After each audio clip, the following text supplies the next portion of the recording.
Donc, Président, merci de nous accorder cette interview pour TV Web. Nous sommes vendredi, troisième journée de la Convention nationale. On annonce 5000 avocats présents à Montpellier pour cette 6e édition. Quel bilan tirez-vous déjà de ces 2 premières journées en termes d'effectifs et en termes d'organisation de cette convention ? Merci, je suis très satisfait de cette convention pour l'ensemble de la profession. C'est, on peut le dire, déjà un grand succès et après les 2 premiers jours, je ne doute pas que ce 3e jour sera réussi également.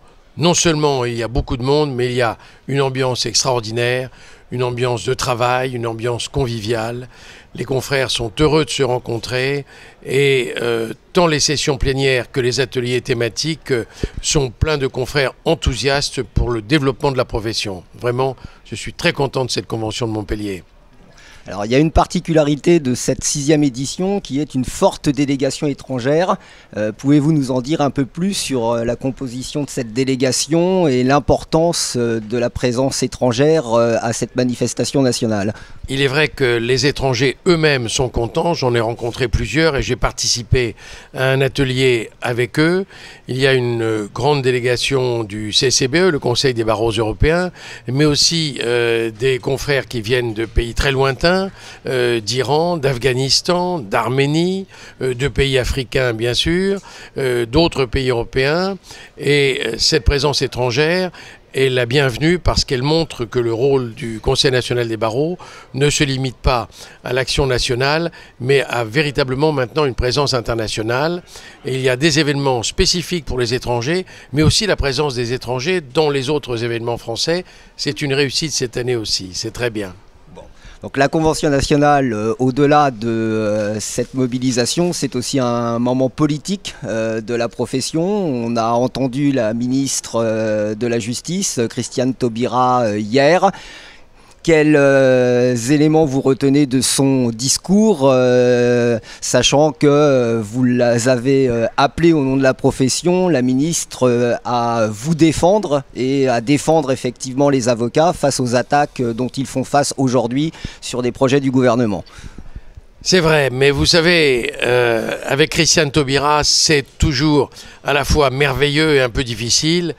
C'est un animal politique extraordinaire.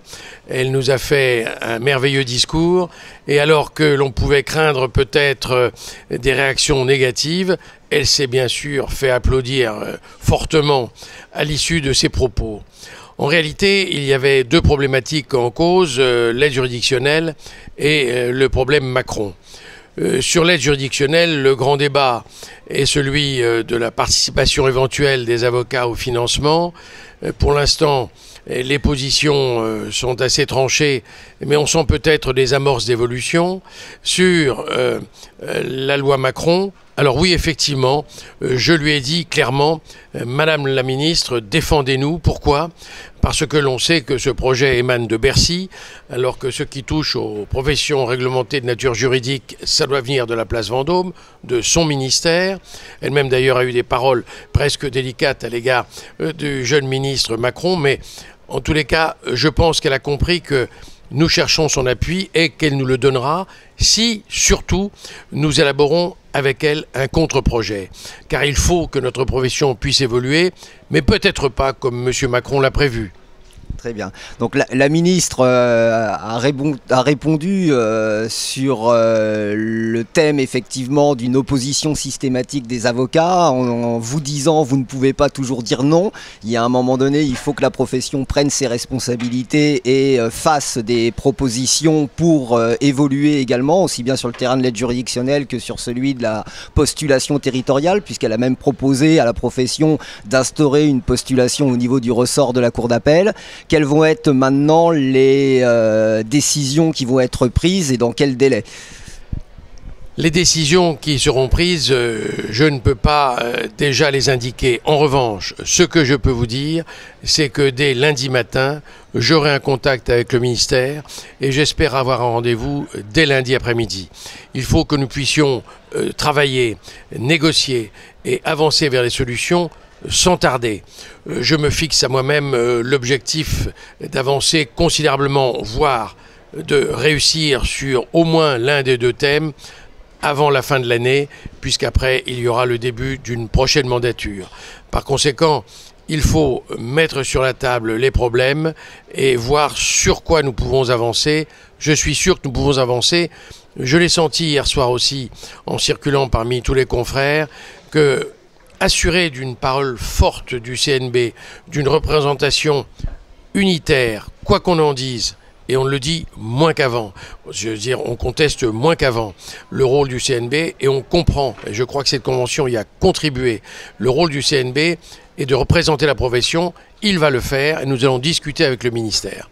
Une dernière question, Président. On a beaucoup entendu pendant ces 3 jours et notamment au moment de la revue des revues des critiques ou des reproches ou des regrets par rapport à une absence du barreau de Paris, aussi bien des avocats parisiens qui sont à peu près 200 inscrits individuellement à la Convention que de ses représentants, même si le vice-bâtonnier Laurent Martinet était bien évidemment présent hier à vos côtés pour le discours de la ministre. Comment permettre au barreau de Paris de prendre toute sa place au sein du Conseil national des barreaux ? Je ne peux pas répondre actuellement au nom du barreau de Paris, auquel j'appartiens et que j'ai dirigé en son temps, mais je veux vous dire 2 choses simples.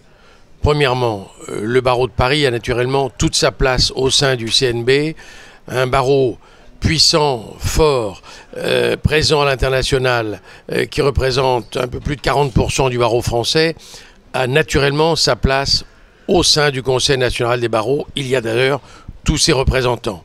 Mais la deuxième chose, c'est que s'il prend bien sa place, il sera moteur au sein du Conseil national des barreaux. Nous savons que le barreau français est traversé de courants divers. La ministre, hier encore, employait un autre mot. Il y a 2 mois, elle parlait de disparate pour la profession. Hier, elle a dit composite. On pourrait dire hétérogène. Nous vivons cette différence d'exercice, cette différence d'orientation, mais nous sommes quand même tous réunis, le barreau de France et naturellement le barreau de Paris à sa place tout entière et la première sans doute au sein du CNB, sans oublier justement tous les autres barreaux, tous les autres avocats de tous les barreaux de France, de toutes les cours d'appel de France, de tous les TGI, qui sont des barreaux qui ont des exercices différents. C'est ensemble que nous pouvons avancer. C'est ensemble que nous réussirons. Très bien. Président, merci pour cette interview de dernière journée de la Convention et bonne fin de Convention pour, je crois, encore une dernière plénière aujourd'hui avec des intervenants de qualité. Il y a eu une très belle plénière ce matin avec Robert Badinter, bien sûr, Bernard-Henri Lévy et quelques autres. Et nous allons avoir une fin de congrès du matin sur avocats acteurs de la démocratie qui va être le couronnement de ces 4 jours de travail. Une très belle convention à Montpellier. Merci. Président, merci.